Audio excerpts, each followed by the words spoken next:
बायोबी everyone. मैं आप लोगों का सब्जेक्ट एक्सपर्ट दिग्विजय सिंह साहू बायोबी के सेकंड लेक्चर में स्वागत करता हूं। Hello hi, welcome to बायोबी।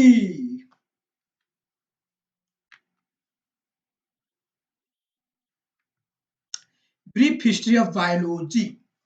हम लोग बायोलॉजी पढ़ रहे हैं। पहले वीडियो में हम पहले लेक्चर में हम क्या देखे थे? Introduction to biology. ठीक है, हम इसका हिस्ट्री में जाएंगे। तो हिस्ट्री में मैं आप लोगों को यही बताऊंगा जो कि कुछ इंपॉर्टेंट साइंटिस्ट हैं जिन लोगों के बारे में हम जानना चाहिए। उनके इन्वेंशन के वजह से ही हम आज यही बायोलॉजी पढ़ पा रहे हैं। तो चलिए उन लोगों के बारे में थोड़ा आज इस वीडियो में जानते हैं।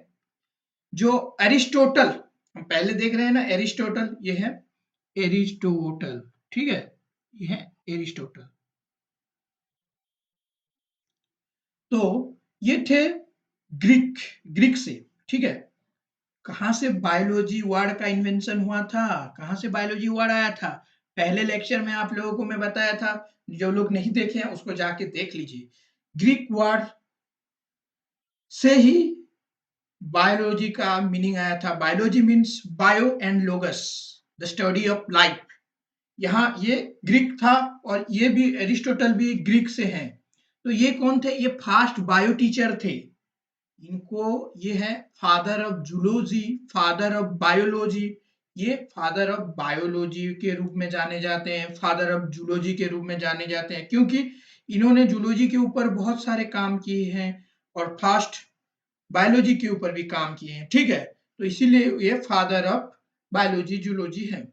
जो स्पॉन्टेनियस जेनरेशन थ्योरी इन्होंने ही दी है। ठीक है, स्पॉन्टेनियस जेनरेशन थ्योरी आगे जाके हम डिटेल्स में पढ़ेंगे। ठीक है, आप इतना बस जान लीजिए कौन दिए थे? एरिस्टोटल दिए थे। तो जो लिविंग कैरेक्टरिस्टिक जैसे रिप्रोडक्शन है वो इन्होंने इनको इसको आइडेंटिफाई किए थे। ठीक है, और जो air water fire and earth है, ये लिविंग थिंग में भी इन्होंने इनको क्लासिफाइड किए थे। ये एरिस्टोटल कौन है? एरिस्टोटल एक वो है जो फास्ट क्लासिफाई ऑर्गेनिज्म स्टार्ट किए थे। ठीक है, उसके बाद हम जानेंगे अब जूलॉजी और फादर ऑफ बायोलॉजी तो हम जान लिए हैं। अब आगे जाके क्या जानना है? Father of botany. Father of botany is Theophrastus. Okay, ये एक ग्रीक फिलोसोफर थे। ठीक है, ये थे एरिस्टोटल, हम पहले जो पढ़े हैं ना उनका ये स्टूडेंट थे। ये 371 टू 287 बीसी तक अराउंड इनका लाइफ स्पान था। फादर ऑफ बोटनी के रूप में जाने जाते हैं, consider as the father of botany. इनका जो सिग्निफिकेंट कंट्रीब्यूशन है वो है बोटनी, प्लांट्स के ऊपर है। ठीक है, तो इसीलिए फादर ऑफ बोटनी कहे गए हैं। ये इनका जो नोटेबल वर्क दो है मैं आपको बताना चाहूंगा। Inquiry into plants, on the cause of plants. ये सब प्लांट्स के बारे में यहाँ पर लिखे हैं। ठीक है, थियोफ्रास्टस। आगे जाएंगे एंटन वान ल्यूएंहुक। एंटन वान ल्यूएंहुक ये कौन है? ये है फादर ऑफ माइक्रोबायोलॉजी। सूक्ष्म जीवों की खोज इन्होंने ही किया था। माइक्रो ऑर्गेनिज्म का खोज इन्होंने ही किया था। इन्होंने अपने माइक्रोस्कोप में फास्ट डिस्कवर किए थे माइक्रो ऑर्गेनिज्म। जो देखे थे इन्होंने कौन है? Protozoan and animalcules.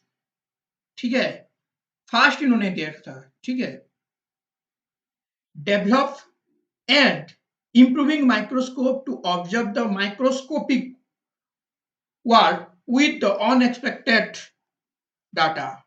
ठीक है, इन्होंने एक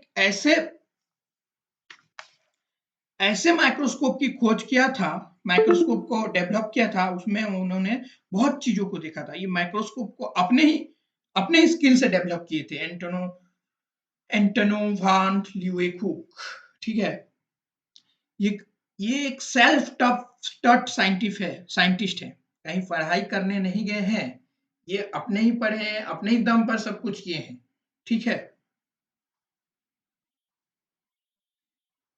जो उनका जो माइक्रोस्कोप बनाए थे वो अपने ओन स्किल से माइक्रोस्कोप बनाए हैं। इन्होंने फास्ट किसको देखे थे?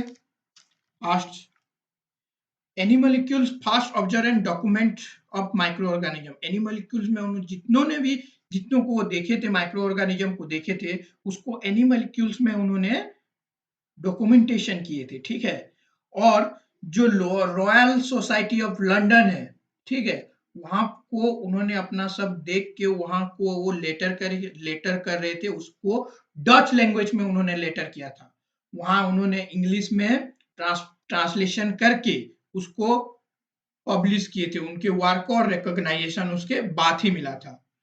उनका एक्चुअली मेन कंट्रीब्यूशन वही है कि माइक्रोस्कोपी एंड माइक्रोबायोलॉजी।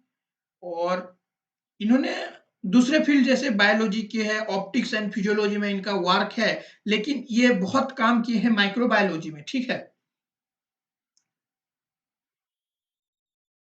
इनका उसी टाइम इन्होंने 500 माइक्रोस्कोप बनाए थे, जो कि आज के दिनों में 10 माइक्रोस्कोप ही जीवित है, मतलब अभी 10 माइक्रोस्कोप हैं। उन्होंने उस माइक्रोस्कोप के बनाए थे उन्होंने अपने ही स्किल के दम पे, अपने ही हैं। आज के दिन में 10 माइक्रोस्कोप सरवाइव किया है, कि बाकी 500 से बाकी कहाँ चला गया कोई नहीं जानता। 10 आज के दिनों में सरवाइव किया गया है, अच्छे से उसको रखा गया है, और ये 10 माइक्रोस्कोप आज भी वर्केबल कंडीशन में है। तो उनका जो माइक्रोस्कोप बनाए थे वो माइक्रोस्कोप यही है, ये देखिए, ये माइक्रोस्कोप है, उसका इमेज है, ठीक है, ये उसका इमेज है। ये माइक्रोस्कोप उन्होंने बनाए थे, ये उसका इमेज है, ठीक है। यहाँ पर उनका लेंस था, यहाँ वो सैंपल रखते थे, फोकस यहाँ पर था, ठीक है। यहाँ पर उनका कंट्रोल था, ऐसे ब्लूट से ये कंट्रोल था, ठीक है। आप लोग थोड़ा अच्छे से इसको देख लीजिएगा, ये आपको मिल जाएगा बहुत सारी जगह पे, ठीक है, बुक्स वगैरह में भी फोटो मिल जाएगा। तो इन्होंने अपने जो डायग्राम देखने के लिए एक पेंटर को इन्होंने रखे थे, वो जो देखते थे माइक्रोस्कोप में उसको वो देख के वो चित्रकार ड्राइंग बनाता था उसको, ठीक है। अलगी, स्मॉल ऑर्गेनिज्म, बहुत सारी चीजों को उन्होंने देखे थे। और ये जो है ना, फास्ट लिविंग बैक्टीरिया को ह्यूमन टीथ से निकाल के वो अपने माइक्रोस्कोप में देखे थे। ये उनका सबसे अच्छा वर्क मैं मानता हूँ, ठीक है। जो टूथपिक होता है वैसे यहाँ से निकाल के दांत से उन्होंने फास्ट लिविंग बैक्टीरिया को अपने आंखों से देखा था। देखिए कभी बैक्टीरिया। चलिए थोड़ा चार्ल्स डार्विन के बारे में जानते हैं। चार्ल्स डार्विन कौन है पता है आप लोगों को? चार्ल्स डार्विन, डार्वानिज्म जो पढ़ते हैं, ये actually English naturalist, geologist and biologist माने जाते हैं। इन्होंने बहुत सारा हमारे जो इवोल्यूशन के ऊपर बहुत अच्छा वर्क है इनका, इन्होंने काम किए थे। Evidence of tortologist of the Galapagos island is the, इनका जो काम है ना, यहीं पर इनका जो बहुत अच्छा काम यहीं पर किए हैं, ठीक है। कार्लस, अभी हम पढ़ते हैं, अभी पढ़ेंगे रॉबर्ट हुक के बारे में। रॉबर्ट हुक जो हमारा सेल टर्म को जो कॉइन किए थे, ये है Robert Hooke. First observe a plant cell, ये प्लांट सेल को अपने आंखों में फर्स्ट देखे थे माइक्रोस्कोप के मदद से। देखिएगा जब भी सेल देखते हैं, माइक्रो ऑर्गेनिज्म देखते हैं, ये नेचुरल आई से नहीं दिखता है, ठीक है, ये माइक्रोस्कोप के अंदर ही देखा जाता है। इन्होंने सब जो सेल को देखा था माइक्रोस्कोप के मदद से देखा था, और वो जो कुछ भी देखे थे, उनका एक बुक है जो कि हिज वर्क माइक्रोग्राफिया में उसको मेंशन किए थे। उनका इन्वेंशन सब माइक्रोग्राफिया में भी वो लिखे थे। ये बायोलॉजिस्ट तो हैं ही हैं, उनके साथ क्या थे, मैथमेटिशियन भी थे। और इनका है ये रॉयल सोसाइटी ऑफ लंदन जो है ना, वहीं पर वो 5 साल सेक्रेटरी थे, ठीक है, 5 साल वहां पर सेक्रेटरी थे। उन्होंने ये जो हमारा फिजिक्स के हैं कौन, न्यूटन, उनका जो priority of the discovery of the invention square law of gravitation में, ये उसी डिस्प्यूट में ये भी शामिल थे, ठीक है। ये आप फिजिक्स टीचर से पूछ लीजिएगा क्या है, और जान लीजिएगा। न्यूटन का जो यही थ्योरी है ना, law of gravitation, invention square of law of gravitation, इसका जो उसी टाइम में डिस्प्यूट चल रहा था, इसमें रॉबर्ट हुक भी शामिल थे। अब डार्विन तो हम पढ़ लिए। Carolus Linnaeus, father of taxonomy. Carolus Linnaeus, father of taxonomy. The binomial nomenclature, आज जो हम बायनोमियल नोमेनक्लेचर कर रहे हैं ना, जो होमो सपियंस ना दे रहे हैं, ये इन्हीं के वजह से हुआ है। Father of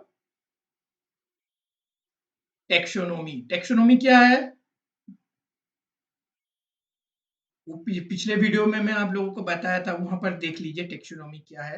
Linnaeus is the often called father of taxonomy because he developed A system for naming and classifying the organism. वो पहले आदमी थे जो उन्होंने जो नोमेनक्लेचर, एक वैलिड नोमेनक्लेचर जो आईसीबीएन आज फॉलो कर रहा है ना, इनके नोमेनक्लेचर को फॉलो कर रहा है, इनके रूल को फॉलो कर रहा है, उसी को इन्होंने प्रोड्यूस किया था। जो टैक्सोनॉमी हम, आप मेरे को कैसे पहचानोगे? मेरे नाम से पहचानोगे ना। आपका दोस्त राम है, उसको कैसे पहचानोगे? नाम से पहचानोगे।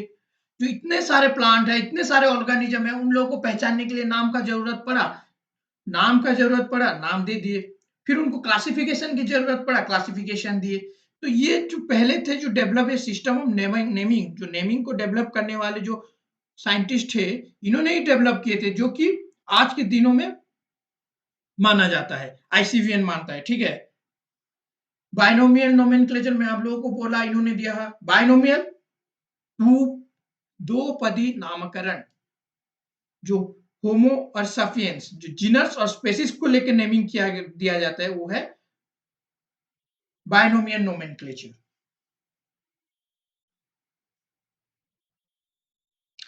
इनका जो सिस्टेमा नेचुरे, इन्होंने एक बुक लिखे थे, क्लासिफिकेशन जो लिखे थे, नेमिंग लिखे थे, उनका जो बुक है सिस्टेमा नेचुरे, उसी बुक में इन्होंने मेंशन किया था उनका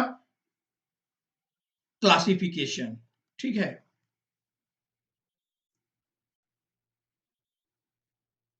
हायरार्चिकल कंडीशन जो इन्होंने इंट्रोड्यूस किया था, Linnaeus organism into the hierarchical category based on their class, order, family, genus and species.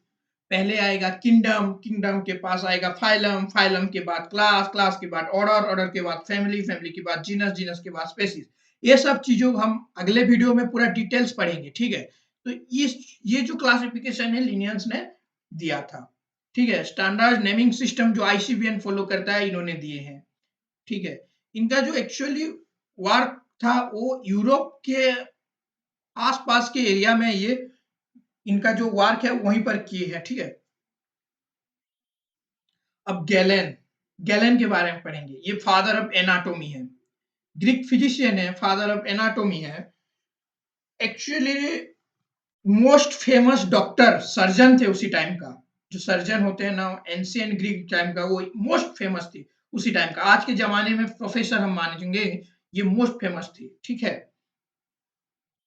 Writing on medical medical anatomy and physiology. ठीक है। आपके मेडिकल एनाटॉमी और फिजियोलॉजी के ऊपर इन्होंने बहुत सारा काम किया है। फास्ट इन्होंने पिग्स को डाइसेक्ट किया था, काटा था। पिग्स को इन्होंने फास्ट डाइसेक्ट किया था। जो डाइसेक्शन है ना, वो इन्होंने फास्ट डाइसेक्शन स्टार्ट किया था।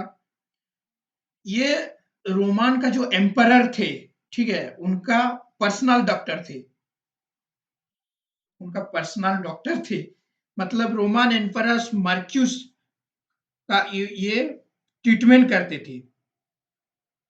इनका जो सिग्निफिकेंट इन्वेंशन और कंट्रीब्यूशन मानेंगे तो वो है human anatomy and medical practice में इनका बहुत सारा कंट्रीब्यूशन है, जो कि आज का वेस्टर्न मेडिसिन और मिडिल एज में, आज के जमाने में वेस्टर्न मेडिसिन और western medicine for the his work remained influent in western medicine for century even into the middle age। इसको पूरा एक्सेप्ट कर दिया गया था उसी टाइम पे। Andreas Vesalius discovered the comparative anatomy। Renowned Flemish anatomy and physician। ठीक है। Founder of modern human anatomy, ये founder of modern human anatomy है।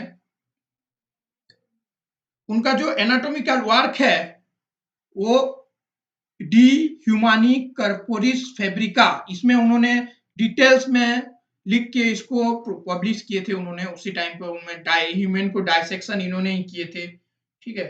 ये 31 दिसंबर 1514 में ब्रुसेल और बेल्जियम में इन्होंने जन्म लिया था।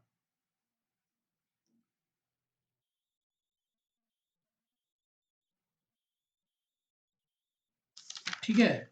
अब आगे चलते हैं, फादर ऑफ जेनेटिक्स, इनको तो हम भूल नहीं सकते ना, father of genetics, Gregor Johan Mendel, father of genetics. ठीक है।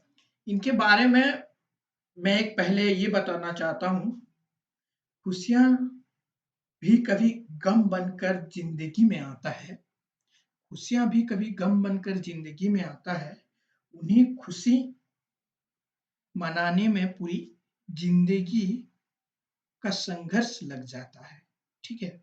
उसी तरह ये इनका जो पूरा वर्क था, मेंडल का पूरा जो वर्क था, इन्होंने जेनेटिक्स पर जितना भी वर्क था, इनके टाइम में ये जब पब्लिश किए थे उसको कोई नहीं माना था, बाद में उसको एक्सेप्ट कर दिया गया था। एक्चुअली ये हमारा फादर ऑफ जेनेटिक्स के रूप में जाने जाते हैं। ये ऑस्ट्रियन साइंटिस्ट हैं जो कि father of modern genetics, his work foundation for the study of heredity. अब जितने भी हम लोग ग्रेजुएशन तक जेनेटिक्स पढ़ते हैं ना, वो टोटल मेंडल जेनेटिक्स है। ठीक है। इनका अर्ली लाइफ एंड एजुकेशन देखते हैं, बोर्न ऑन जुलाई 20 1822। ठीक है। और ये स्टडी जो किए थे फिजिक्स, ये study physics and mathematics and the university of Vienna from 1851 to 1853, 2 साल पढ़े थे। बाद में वहां के physics and nature science at the secondary school बर्नून में ये पढ़े थे। ठीक है। ये एक्चुअली जो पाइशम सेटिवम पी प्लांट है उसके ऊपर इन्होंने काम किया था। तो उन्होंने जो 3 लॉ दिए हैं, जो इनहेरिटेंस का तीनों लॉ दिए हैं, ये पाइसम सेटिवम पी प्लांट के ऊपर काम करके इन्होंने अपना तीनों लॉ को दिया था। ठीक है। वो कौन सा है? Mendel's law, law of segregation, law of independent assignment, law of dominance, ये तीनों लॉ उन्होंने ही दिया था। ठीक है। इनका जो पब्लिकेशन, इन्होंने 1856 से 1863 तक इन्होंने अपना काम किया था, और इन्होंने 1863 से 1866 3 साल इन्होंने उसको अपने ड्राफ्टिंग में लगा दिए थे, लिखने में लगा दिए थे। और उसको उसको जो natural history society of Vernon है वहां पर 1866 में एटलीस्ट पब्लिश किए थे। लेकिन उसी टाइम इसको कोई भी उसी टाइम इसको रिकॉग्नाइज नहीं किया था। जो हमारा जो है आज के टाइम में जो जीन है उसको बोले थे, जो ट्रेट है उसको बोले थे, कुछ चीज ये जनरेशन टू अदर जनरेशन जा रहा है। ठीक है। तो उसको ना कोई भी रिकॉग्नाइज नहीं, कुछ फैक्टर उन्होंने आइडेंटिफाई किया था, फैक्टर कुछ generation to other generation pass कर रहा है, लेकिन उसको कोई भी एक्सेप्ट उसी टाइम नहीं किया गया था। ठीक है। उन्होंने उनके डेट के बाद जब 20th सेंचुरी में उनका वर्क को रिकॉग्नाइज किया गया है। और कुछ 3 साइंटिस्ट बचे हैं, विलियम हार्वे, जो कि blood pressure pump around the blood by heart, heart में कैसे ब्लड प्रेशर होता है, वो प्रेशर होता है, वो विलियम हार्वे का कंट्रीब्यूशन था। मैराइन प्रेनोसिस, इन्होंने ये फ्रेंच एनाटोमिस्ट है and physiologist who systematic study of human tissue के ऊपर इन्होंने काम किया था। Health found the science of histology, मतलब ह्यूमन टिश्यू के ऊपर इन्होंने काम किया। तो जो स्टडी ऑफ टिश्यू है, जो सेल्स है, वो हिस्टोलॉजी है। तो इन्होंने बहुत सारे इसी के ऊपर उनका हेल्प है। ठीक है। इन्होंने जो रिसर्च किए थे वो हम पढ़ रहे हैं, उनका हेल्प है। हेरिन डॉच वाज फर्स्ट, हेरिन जो है ना was credited for the formation of cell biology, discover cell in plant and actual process of osmosis. हेरिन ने ऑस्मोसिस का एक्चुअल प्रोसेस उन्होंने डेवलप किया था। ठीक है। आज के वीडियो में हम इतना ही देखते हैं। अगले वीडियो में हम आएंगे। ठीक है। बायोबी में अगले वीडियो आप जरूर देखेंगे। उसमें हम क्या पढ़ेंगे? Life, living organism classification. ठीक है। उसके बारे में हम पढ़ेंगे। अच्छा, आप लोग जितने भी बच्चे हैं जो भी बेसिक से बायोलॉजी पढ़ रहे हैं ना, उनको ये वीडियो जरूर शेयर करना, जरूर इनको ये चैनल का देना, क्योंकि ये लोग बेसिस से जीरो टू हीरो प्रोसेस में आपको ये मदद करेगा। ठीक है। आज के वीडियो में हम इतना ही देखते हैं, फिर मिलेंगे अगले लेक्चर में। Bye bye.